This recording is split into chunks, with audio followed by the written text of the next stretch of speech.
Coba lihat dunia hari ini. Orang jujur dicibir, orang pintar ditertawakan, orang beradab dianggap lemah. Tapi orang kaya meski tidak berakhlak, arogan, bahkan merusak, tetap disambut dengan tepuk tangan. Di zaman ini, uang bisa membeli panggung, mikrofon, gelar, bahkan rasa hormat. Tak peduli si otaknya kosong atau akhlaknya busuk, selama kaya, dia tetap dianggap hebat.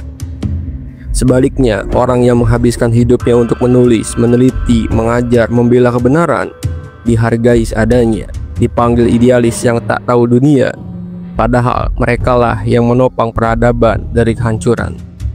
Inilah zaman terbalik, zaman di mana emas mengalahkan makna, dan manusia lebih takut jadi miskin daripada takut menjadi bodoh. Ilmu pengetahuan telah disingkirkan ke sudut-sudut ruang sempit, dan adab dianggap barang kuno yang tak laku di pasar. Dunia ini sedang jatuh cinta pada fata morgana, membangun peradaban di atas gemerlap kekayaan, sambil membiarkan akal dan nurani mati pelan-pelan.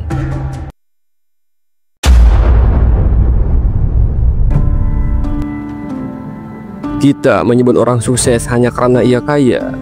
Kita tutup mata atas penipuan, eksploitasi, dan manipulasi. Selama ia tampil necis dan bisa berbicara manis, di era ini, pencuri pun bisa dianggap inovator, asal mampu membungkus aksinya dengan istilah strategi bisnis.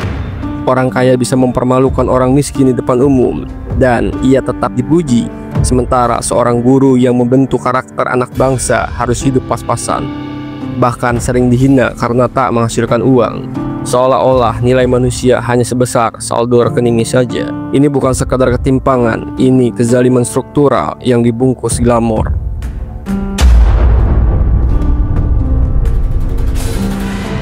Kita sedang mencetak generasi manusia tanpa jiwa. Anak-anak muda diajari untuk mengejar uang, bukan makna. Mereka lebih kenal brand mewah daripada tokoh-tokoh pemikir, lebih tahu cara main saham daripada memahami nilai hidup. Kita sedang membentuk masyarakat konsumen, bukan masyarakat yang berpikir. Dalam dunia seperti ini, mereka yang jujur dan lurus dianggap bodoh, sementara yang culas dan licik dianggap cerdas. Dan yang paling tragis, banyak orang-orang berilmu mulai diam karena dunia sudah menutup telinga bagi kebenaran yang tak mendatangkan uang.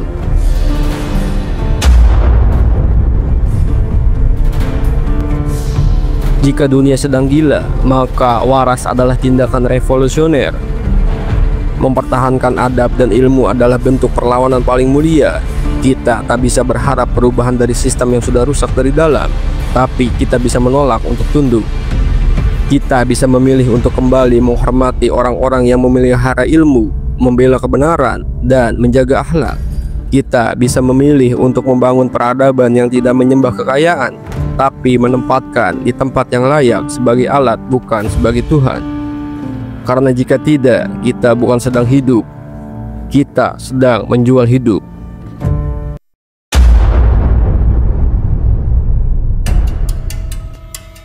Jika masyarakat terus menilai manusia dari kekayaannya, maka kita bukan lagi manusia merdeka. Kita hanyalah budak modern yang berlutut di depan uang. Kita telah dibunuh akal sehatnya dan membiarkan kebodohan bermahkota hanya karena ia datang dengan mobil mewah. Ilmu, adab, dan integritas semua kini dihargai murah, bukan karena tak bernilai, tapi karena kita telah kehilangan keberanian untuk menghormatinya.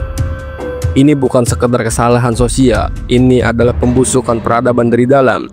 Dan kalau kita tidak melawan sekarang, maka anak cucu kita akan tumbuh di dunia yang rusak total, di mana penipu jadi panutan dan orang berilmu dikubur dalam diam.